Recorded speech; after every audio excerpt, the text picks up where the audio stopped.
আলহামদুলিল্লাহ ওয়াসসালাতু ওয়াসসালামু আলা রাসূলিল্লাহ আম্মা বাদ। আহ, চাঁদাবাজির যে কথাগুলো আমরা শুনতাম বা শুনি, আসলে এটা যারা সরাসরি না দেখছে বা সরাসরি এর ভিকটিম, আসলে তাদের বোঝা কঠিন। আপনাদেরকে একটা কাগজদারি শোনাই, সেটা হলো যে আহ, গুলিস্তান গুলিস্তানের এই যে টোটাল যে এরিয়াটা আছে, এই এরিয়াটার মধ্যে যে চাঁদাবাজি চলে, এটা আমরা জানি বা শুনেছি, জানতাম। কিন্তু আমি হঠাৎ মাঝে একটা ছেলের সাথে পরিচয় হলো, যে হচ্ছে ওইখানে হকারি করে ছেলেটা। অল্প কিছু ইলেকট্রনিক্স এর মালামাল নিয়ে এসে বিক্রি করছে, হাতে গোনা অল্প কিছু আইটেম।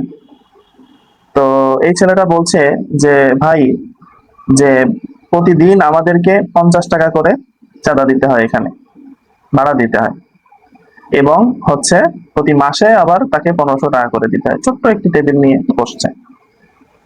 তো আমি বললাম যে, কাকে দিতে হয়? এটার মালিককে। তুমি তো রাস্তার উপরে বসে এখানে বিক্রি করছো, ফুটপাতে, কাকে দিতে হয়? তো বলছে, লোকজন আছে, তারা এসে নিয়ে যায়। তো আমি শুনে আসলে অবাক, যে রাষ্ট্রের মালিক কে? এই রাস্তার মালিক কে? যে সে নিজ উদ্যোগে এই টাকা পয়সাগুলো উত্তোলন করছে, এবং একটা না দুইটা না, এখানে হাজার হাজার দোকান আছে, হকার আছে, সবার কাছ থেকে এই টাকাগুলো ওপেনে উত্তোলন করছে। তো আপনার কি মনে হয়, সরকার কি এই বিষয়গুলো জানে না বা দেখে না, নাকি না দেখেও না দেখার ভান করছে?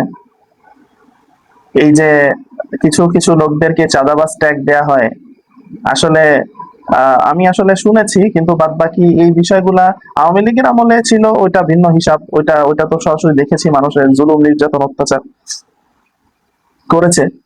কিন্তু এই 24 পরবর্তী সময়ে যে একটা গভর্নমেন্ট আসছে, মানুষের আশা আকাঙ্ক্ষা, এই যে 1400 শহীদের লাশের উপর দিয়ে, তাহলে এই গভর্নমেন্টের ভিতরে এরকম চাঁদাবাজি কারা করছে? আমি সরকারকে বলবো যে, আপনারা বিশেষ করে মাননীয় প্রধানমন্ত্রীর দৃষ্টি আকর্ষণ করে বলবো যে, এই চাঁদাবাজির বিরুদ্ধে আপনি পদক্ষেপ গ্রহণ করেন। আপনি অনেক ভালো ভালো পদক্ষেপ নিয়েছেন, অনেক ভালো ভালো কাজ করছেন।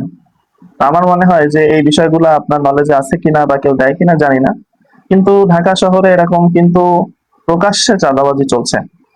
তো এটা শেষ কোথায়? আমরা কি এটার জন্য আন্দোলন করেছিলাম, এটার জন্য সংগ্রাম করেছিলাম? এইটার জন্যই 30,000 আহ মানুষ আহত হয়েছে, 1400 মানুষ নিহত হয়েছে। আবু সাইদ কি এইটার জন্য জীবন দিয়েছে? মুগ্ধ কি এটার জন্য জীবন দিয়েছে? এতগুলো মানুষের জীবনের উপর দিয়ে এসে, ক্ষমতায় এসে, আপনারাও যদি সেই ফ্যাসিস্ট শেখ হাসিনার আমলের মতো, শেখ হাসিনার মতো এরকম চাঁদাবাজি করেন, তাহলে আপনাদের উপর থেকে মানুষের আস্থা থাকবে কিনা একটু চিন্তা করে দেখার বিষয়।